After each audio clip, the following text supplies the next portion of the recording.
Express में आप सभी का स्वागत है। बात छत्तीसगढ़ की में मैं हूं आपके साथ कविता पांडे और आज का हमारा मुद्दा है किसान और धान पर फोकस। चुनाव में घोषणा पत्र की बहुत बड़ी अहमियत होती है, इसलिए प्रदेश में दोनों प्रमुख राजनीतिक दलों ने देर से ही सही घोषणा पत्र जारी कर दिए हैं। छत्तीसगढ़ विधानसभा चुनाव 2023 के लिए भाजपा के घोषणा पत्र जारी करने के बाद एक दिन बाद कांग्रेस ने अपना घोषणा पत्र जारी कर दिया है। भाजपा ने अपने घोषणा पत्र को मोदी की गारंटी नाम दिया है, तो कांग्रेस ने मैनिफेस्टो को भरोसे का घोषणा पत्र बताया है। देखिए घोषणा पत्र पर एक खास रिपोर्ट और खास मेहमानों के साथ आगे इस पर चर्चा करेंगे। भाजपा और कांग्रेस दोनों की घोषणा पत्र किसान और धान पर फोकस दिखाई देती है। भाजपा ने वादा किया है कि वह प्रति एकड़ 21 क्विंटल धान की खरीदी करेगी, साथ ही धान का समर्थन मूल्य 3100 रुपए देगी। वहीं कांग्रेस ने किसानों का कर्जा माफ करने के साथ ही धान का समर्थन मूल्य 3200 रुपए देने का ऐलान किया है। कांग्रेस की भरोसे का घोषणा पत्र पर प्रमुख बातों पर नजर डालें तो इनमें किसानों का कर्ज माफ होगा। पहले ही 9200 करोड़ का कर्ज माफ कर चुके हैं। समर्थन मूल्य पर प्रति एकड़ 20 क्विंटल धान खरीदी करेंगे। केजी से लेकर पीजी तक शिक्षा मुफ्त हो। 6000 रुपए तेंदुपत्ता मानक बोरा मिलेगा। 4000 सालाना बोनस। भूमिहीन मजदूरों को 10,000 सालाना मिलेंगे। पहले 7,000 मिलते थे, 2,640 अभी धान मिल रहा है। इसके बाद 3200 रुपए प्रति क्विंटल धान खरीदी की जाएगी। बिजली 200 यूनिट प्रति माह बिजली फ्री। 50 लाख उपभोक्ताओं को लाभ मिलेगा। 500 रुपए की सब्सिडी सिलेंडर लेने पर हर महिला के खाते में जमा हो जाएगा। 17.5 लाख लोगों को मुख्यमंत्री आवास योजना के तहत आवास देंगे। 63 लघु वनोपज की MSP पर 10 रुपए प्रति किलो अतिरिक्त मिलेंगे। BPL परिवारों को 10 लाख तक का मुफ्त इलाज डॉक्टर खूबचंद बघेल स्वास्थ्य योजना के तहत। APL परिवारों को 5 लाख इलाज मुफ्त। दुर्घटनाओं का इलाज मुफ्त में होगा। अब तिवरा भी समर्थन मूल्य पर खरीदा जाएगा। अब सभी सरकारी स्कूल बनेंगे स्वामी आत्मानंद स्कूल। स्व सहायता समूहों का भी कर्जा माफ होगा। जातिगत जनगणना कराई जाएगी। परिवहन व्यवसायियों के होंगे कर और कर्ज माफ। 700 नए डिपा का होगा निर्माण। युवाओं को उद्योग व्यवसाय ऋण में 50% सब्सिडी। और बड़ी सोच समझकर जो यहाँ के लोगों की इच्छाएं थी, जरूरत थी, उनको पहचानते हुए राहुल गांधी जी ने वायदे किए और 5 साल में हमने जो उस समय 36 वायदे किए थे, 5 साल में हमने 98% वो वायदे पूरे किए हैं। साथी कांग्रेस की घोषणा पत्र को लेकर बीजेपी घोषणा पत्र समिति के संयोजक विजय बघेल ने कहा, जनता का भरोसा भाजपा की घोषणा के साथ है। कांग्रेस ने फुस्सी बम फोड़ा है, हमने एटम बम फोड़ा है। कांग्रेस का घोषणा पत्र अकबर ने नहीं बनाया, हमने घोषणा पत्र की कॉपी की है। कांग्रेस ने बनावटी घोषणा पत्र बनाया है, हमने अपने घोषणा पत्र में किसान और महिलाओं को सम्मान दिया है।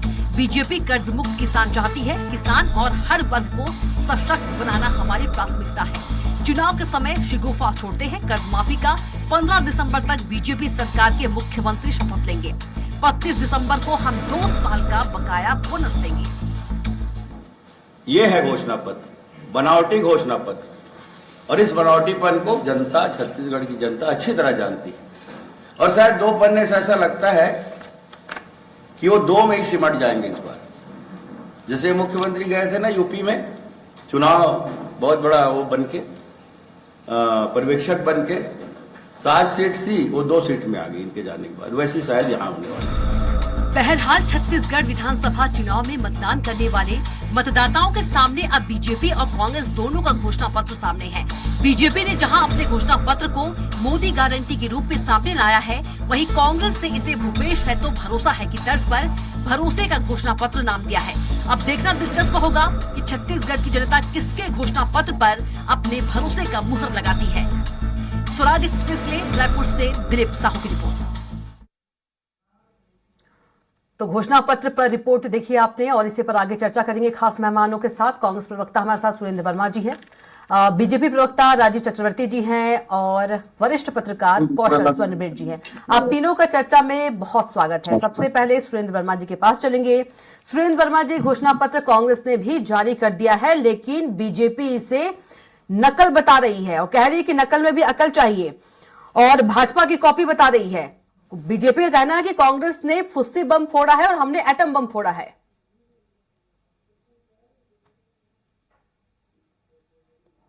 वर्मा जी।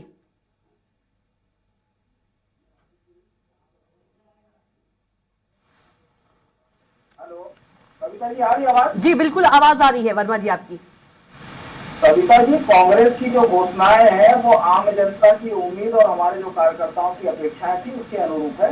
भूपेश सरकार ने जो 5 साल अपने वादे से ज्यादा जो किया, जो 36 वादे थे, हमने 53 योजना चलाए, उन न्याय योजना का एक्सटेंशन है।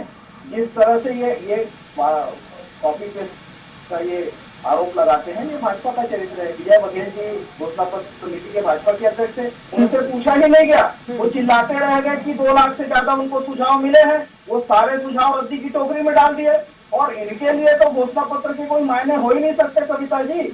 एक तरफ आपको याद होगा 2014 में मोदी जी घूम घूम के गारंटी दिए, और जब चुनाव जीत के सरकार में बैठे तो इनके नंबर 2 नेता है अमित शाह, वो एक लाइन में जुमला घोषित कर दिए।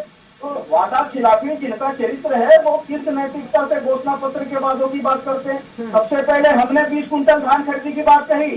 भाजपा के प्रदेश के मुख्य प्रवक्ता हैं अजय चंद्राकर जी, मंत्री रहे 3 बार यहाँ। उन्होंने किसानों को तस्कर बताते हुए कहा कि 20 कुंटल तो पैदावार नहीं होता, और ये घोषणा पत्र में लाते हम 21 कुंटल खरीदेंगे। तो पहले भाजपा के नेता आपस में तय कर ले कि किसान को ये तस्कर बताएंगे या 21 कुंटल खरीदेंगे। हमने 20 कुंटल की घोषणा नहीं की खाली, हमारी ये गारंटी जो तीसरे नंबर पर है वो एक तारीख से लागू भी हो चुका है। 1 नवंबर से पूरे छत्तीसगढ़ में 20 क्विंटल प्रति एकड़ के दर से धान खरीदी शुरू हो चुकी है। दूसरी बड़ी घोषणा जो 7.5 लाख आवास केंद्र की मोदी सरकार ने रोका। 9 सांसद है भाजपा के, जब हथौड़ कब्जा की बात आई तो वो चुप बैठे रहे। साल खत्म होने से पहले वो राशि वापस ले ली गई और 2024 तक बढ़ा दिया गया। 2011 के बाद 21 में जनगणना होना था, नए हितग्राही ये नहीं खोज पाए, तो हमारी सरकार ने सर्वे कराया और 17.5 लाख आवास, ये भी हमारी घोषणा जो है वो लागू हो चुकी है। 23 सितंबर को परसदा बिलासपुर में हमारे राष्ट्रीय अध्यक्ष खड़गे जी ने हितग्राहियों के खातों में पहली किस्त डाली। तो हमारी घोषणाएं तो लागू हो चुकी है, और जो हमने किया शिक्षा को लेके, जो हमने किया स्वास्थ्य को लेके, उसी को हम आगे बढ़ा रहे हैं। ये वही छत्तीसगढ़ है कविता जी जहाँ रमन राज्य में 3000 सरकारी स्कूल बंद हुए थे, उन सभी स्कूलों को भूपेश सरकार ने शुरू किया। 747 स्वामी आत्मानंद स्कूल खोले, और आगे बढ़ के उससे सभी हाई स्कूल और हायर सेकेंडरी को हम आत्मानंद के तर्ज पर विकसित करेंगे। जिस तरह से रमन राज के 15 साल में केवल 4 मेडिकल कॉलेज खुले थे, भूपेश सरकार ने 5 साल के भीतर 4 नए सरकारी मेडिकल कॉलेज खोले, 3 निजी मेडिकल कॉलेज खुले, और इस बजट में 4 और। तो 15 साल रमन राज के कुशासन में केवल 4 मेडिकल कॉलेज थे, भूपेश सरकार ने 11। तो आप लगा लीजिए अंदाजा कि कौन सरकार है जो जनता की समृद्धि के लिए, जनता की सुविधाओं के लिए काम करती है। जिस तरह से ये बार बार बीजेपी तो कह रही है वर्मा जी, बीजेपी तो कह रही कि चुनाव के समय श्री गुफा आप लोगों ने छोड़ दिया, कांग्रेस ने। अब छत्तीसगढ़ की जनता कविता जी इस बात की गवाह है कि भूपेश सरकार ने वादे से ज्यादा किया। 2500 रुपए समर्थन मूल्य धान का वादा था। पिछले खरीफ सीजन में राजीव गांधी किसान न्याय योजना की राशि को जोड़ के 2640 और 2660 पूरे देश में यदि कहीं का किसान पाया है तो वो छत्तीसगढ़ का किसान पाया है। जो कर्ज माफी 10 दिन का वादा था 2 घंटे के भीतर हुई है तो वो छत्तीसगढ़ में हुई है। तो भाजपा से सर्टिफिकेट लेने की जरूरत नहीं है। राजीव जी ठीक है, राजीव जी के पास चलेंगे। राजीव जी, भाजपा से सर्टिफिकेट लेने की जरूरत नहीं है घोषणा पत्र के लिए, और बीजेपी को क्यों लगता है कि घोषणा पत्र जो है कांग्रेस का उसमें बीजेपी की नकल की गई है? देखिए, नकल तो की गई निश्चित रूप से। हमने 3100 रुपए किया, इन्होंने 3200 कर दिया। 5 लाख हमने 10 लाख किया, इन्होंने भी 10 लाख लिख लिया। हमने 50% सब्सिडी की बात कही जो युवाओं को दिया जाएगा, इन्होंने उसकी नकल कर ली। लेकिन देखिए, जनता सब जानती है, कुछ भी लिख दे। जो मौजूदा उप मुख्यमंत्री है माननीय टी.एस. सिंहदेव जी, उन्होंने सदन में स्वीकार किया, पवित्र सदन में, कि मैं क्षमा प्रार्थी हूं कि मात्र 14 ही घोषणाएं पूरी हुई है कांग्रेस पार्टी की, और तमाम अटकलें हैं। जो ये घोषणा पत्र कितनी भी लंबी कर दें घोषणावीर मुख्यमंत्री जी और उनके तमाम जो अनुषंगिक लोग, लेकिन जनता तो देख रही है ना। आवास का क्या हुआ? 2 बार अभी मेरे मित्र चीख कर कह रहे थे कि आवास बनाना चाहते, तो आवास क्यों नहीं बन पाई? क्यों नहीं समय पर राज्य सरकार ने अपना राज्यांश नहीं दिया? क्यों, और ये क्वांटिफाइड डाटा दिए नहीं, बहुत सारी बातें हैं कविता जी, जनता जानती है। और जनता के मन में कल बड़ी शुभकामना है, बड़ी उत्सुकता है कि महादेव ऐप का सट्टा, सड़क सड़क पर सट्टा, सड़क सड़क पर जुआ, शराब का अड्डा, ये कांग्रेस पार्टी ने पड़ोसा है। और इस पड़ोसने के कारण जनता भी तैयार बैठी है। आप घोषणा पत्र में भाजपा की नकल कर लीजिए, या आपका जो क्रियान्वयन, आपने कहा था बिजली बिल हाफ होगी, बिजली डबल हो गई, बिजली की आपूर्ति आधी हो गई। तो ये सारी जो चीजें हैं कविताएं जी, ये जनता जनार्दन देख रही है। अब जनता की अदालत में कल जनता जा रही है, और जनता की अदालत में जनता जा रही है, और जनता जनार्दन कल निर्णय देगी।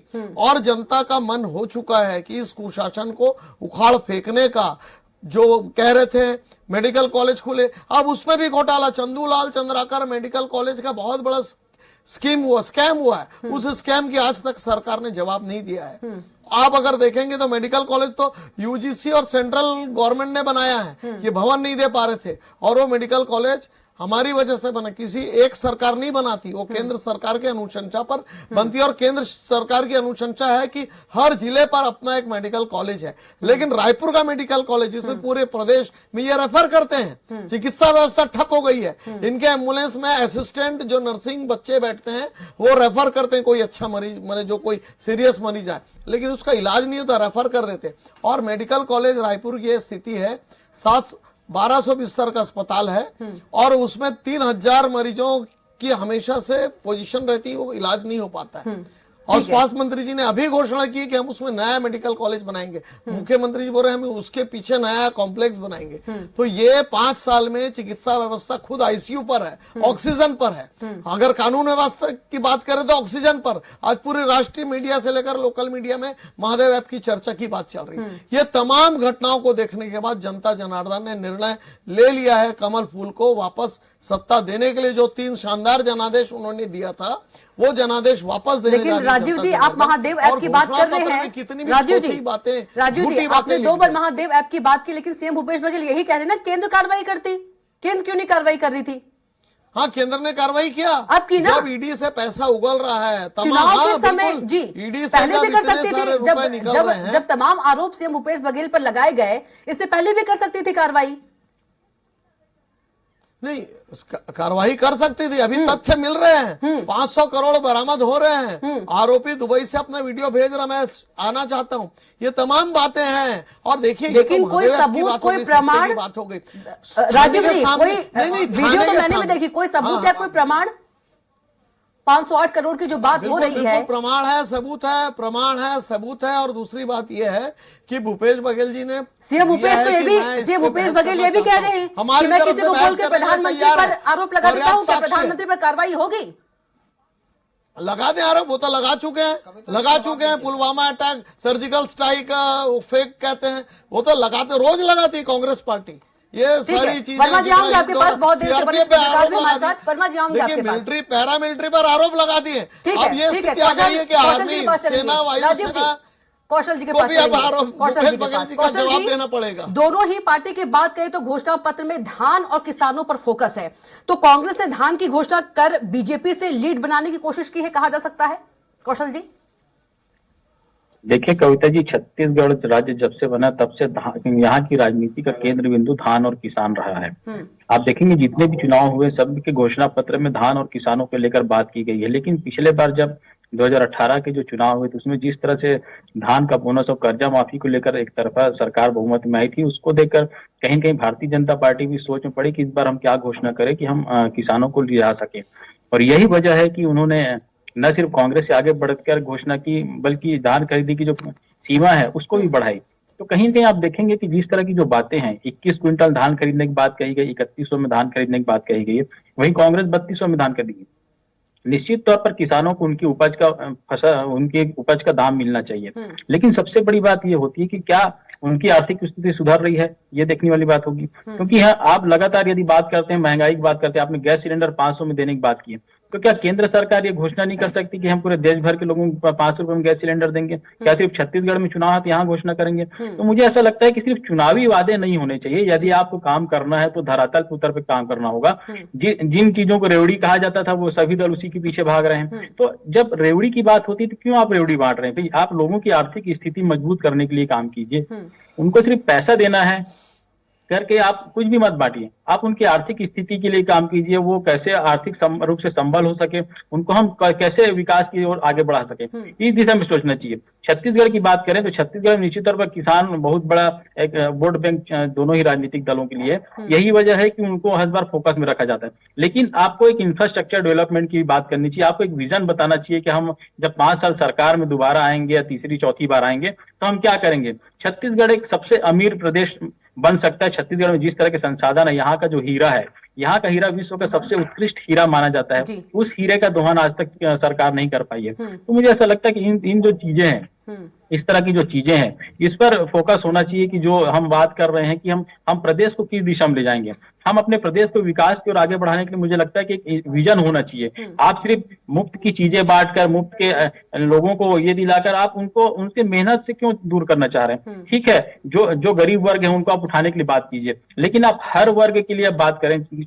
इलाज के लिए आपने बात की, महिलाओं के लिए बात की, शिक्षा के लिए बात की, रोजगार के लिए बात की। तो मुझे ऐसा लगता है कि सभी चीजों को उत्कृष्ट, आज हम आजादी के इतने साल बाद भी यदि हम गरीबों को, 4 दिन पहले मोदी जी आते हैं कहते हैं कि 40 करोड़ लोगों को हम अनाज देंगे मुफ्त में। तो गरीबों को आप अनाज दीजिए, लेकिन गरीबों को ऊपर उठाने के लिए भी तो काम कीजिए। कांग्रेस सरकार भी वही कहती है। तो मुझे ऐसा लगता है जो भी सरकारें आती है उनको गरीबों को और गरीब बनाने की दिशा में काम नहीं करना चाहिए, बल्कि उनकी आर्थिक स्थिति मजबूत बनाने के लिए, प्रदेश के विकास के लिए, और राजनीतिक दृष्टिकोण से नहीं बल्कि एक सामाजिक दृष्टिकोण से इस पर काम करना चाहिए। ठीक है।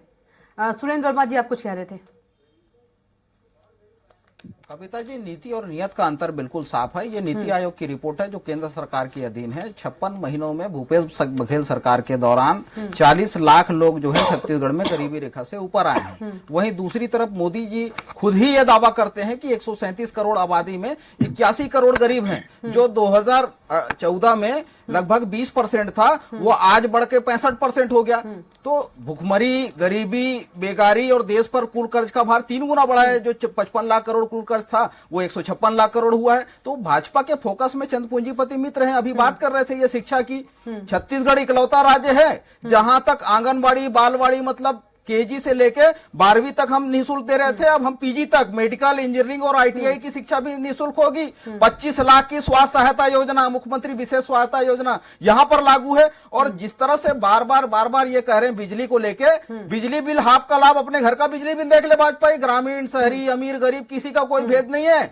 400 यूनिट तक हाफ करते थे, अब 200 यूनिट तक निःशुल्क देंगे। बार बार ये झूठे आरोप लगाते हैं कि ऑनलाइन गेम, महादेव सट्टा। सच्चाई ये है कविता जी, सच्चाई ये है कि केंद्र की मोदी सरकार 58.4% टैक्स वसूलती है। ये सट्टेबाजी से, ये ऑनलाइन गेम से, चाहे वो महादेव ऐप हो, चाहे 3 पत्ती हो, जंगली रमी हो, लूडो हो, तो इनके फोकस में केवल कमाई है। जिस तरह से आज कल जो ईडी ने रिलीज जारी किया था, प्रेस रिलीज, उसमें जो गाड़ी जो इनोवा पकड़ी गई थी वो ब्रिजमोहन अग्रवाल की कंपनी के नाम पर रजिस्टर्ड है। कब पकड़ेंगे, कब पूछताछ होगी उनसे? और जिस तरह से ये लगातार झूठ फैलाते हैं, आज ये मुद्दाहीन भाजपाई छत्तीसगढ़ में कविता जी पूरी तरह से आईटी और ईडी, ये कमल छाप के मुख्य ये मोर्चा संगठन है, उन्हीं के भरोसे ये चुनाव में जा रहे हैं।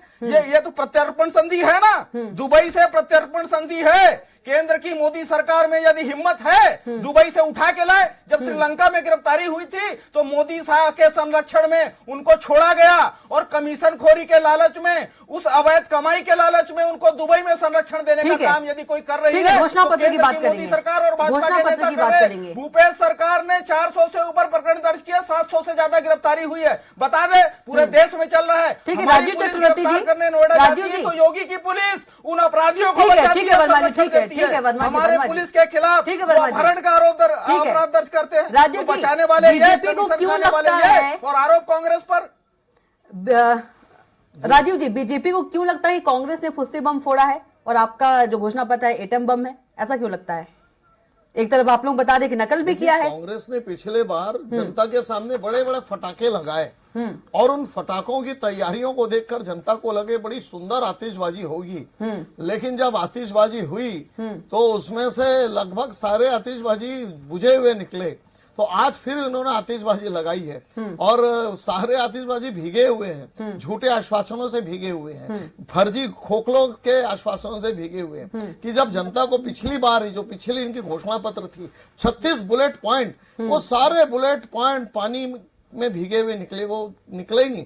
हाँ, उसमें से कुछ आतिशबाजियां फूटी जो भ्रष्टाचार की फूटी, उसमें जुआ सट्टा शराब सिंडिकेट का निकला, उसमें से जो बम फूटा वो बम फूटा कोयले के तस्करी का, उसमें कोयले के परिवहन के भ्रष्टाचार का, उसमें से निकला रेत के स्कैम और जमीन के स्कैम का, उसमें से जब ऐसा बम फूटा कि जिसमें वैष्णव जी, रानू साहू जी, सूर्यकांत तिवारी जी, कांग्रेस के बहुत बड़े नेता, ये तमाम नेता जेल में है, मुख्यमंत्री के स्टाफ कई जेल में है। तो ये दिखलाता है। राजीव जी आप ये कहना चाह रहे हैं, राजीव जी आप ये कहना चाह रहे हैं कि 5 साल में वो फुस निकला, अभी फिर आतिशबाजी की तैयारी कर रहे हैं। तो मतलब निश्चित रूप से ये भी जनता ने जान लिया है कि इस आतिशबाजी में जान नहीं है, रंग नहीं है, प्रकाश नहीं है। प्रकाश तो भारतीय जनता हम ही बनाएंगे अपना समृद्ध सुंदर छत्तीसगढ़। हमने बनाया छत्तीसगढ़ राज्य को और समृद्ध भी हम बनाएंगे। इनको जब सत्ता की चाबी मिलती है तो ये भ्रष्टाचार करने में लग जाते हैं, एटीएम करने में लग जाते हैं, धर्मांतरण करने में लग जाते हैं, रोहिंग्या और बांग्लादेशियों को बसाने में लग जाते हैं। ठीक है। और तो और सनातन जो इनका मुख्य एजेंडा है, सनातन के मान मर्यादा में लग जाते हैं कि ठीक है, कौशल जी के पास चलेंगे। कौशल जी, उपेक्षा की जाए। कौशल जी, राजीव जी का ये कहना है और जब भी हम डिबेट करते हैं बीजेपी प्रवक्ता जो बैठते हैं वो यही कहते हैं कि इनको 5 साल में कहीं भी विकास नजर नहीं आता है, सिर्फ भ्रष्टाचार नजर आते हैं। जो घोषणाएं की थी कांग्रेस ने जी। देखिए कविता जी, निश्चित तौर पर 15 साल में जो भारतीय जनता पार्टी ने काम किया वो इंफ्रास्ट्रक्चर डेवलपमेंट के रूप में काम किया और उन्होंने काफी तेजी से सड़कों और इंफ्रास्ट्रक्चर डेवलपमेंट के रूप में काम किया। उनके लिए विकास का मॉडल अलग था, लेकिन कांग्रेस सरकार जब से आई तो उनके विकास का मॉडल बिल्कुल अलग था।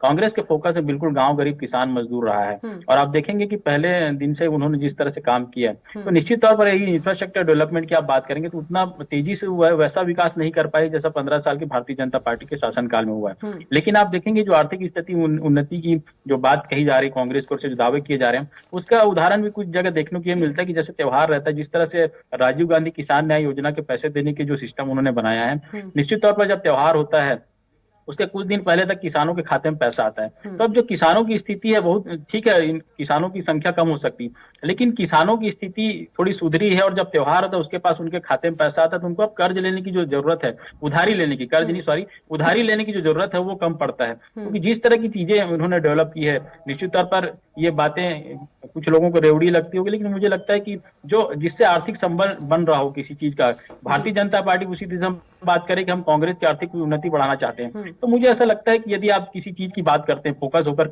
एरिया सोचते हैं और उसके डेवलपमेंट की यदि बात होती है तो मुझे ऐसा लगता है कि निश्चित तौर पर इस तरह की चीजें होती है। कांग्रेस का विकास का मॉडल बिल्कुल अलग रहा है, भारतीय जनता पार्टी का विकास का मॉडल बिल्कुल अलग रहा है, लेकिन कांग्रेस जिस मॉडल को लेकर 5 साल चली है, भारतीय जनता पार्टी भी उसी मॉडल को लेकर अब आगे बढ़ सीख रही। जो घोषणा पत्र जारी हुआ है उसमें भी वही बातें हैं, जो महिलाओं की बातें हैं, जो किसानों की बातें हैं, जो श्रमिकों की बातें हैं, वही बातें भारतीय जनता पार्टी ने भी रखी है अभी जो घोषणा पत्र उसमें। तो मुझे ऐसा लगता है कि जिसका वो विरोध करती रही है उसी दिशा में भारतीय जनता पार्टी आगे बढ़ रही है। तो कहीं न कहीं ये कांग्रेस की एक मनोवैज्ञानिक जीत मानी जा सकती है इसको कि वो जिस पिच को कांग्रेस ने तैयार किया उसी पिच पर भारतीय जनता पार्टी आकर बैटिंग कर रही है। ठीक है।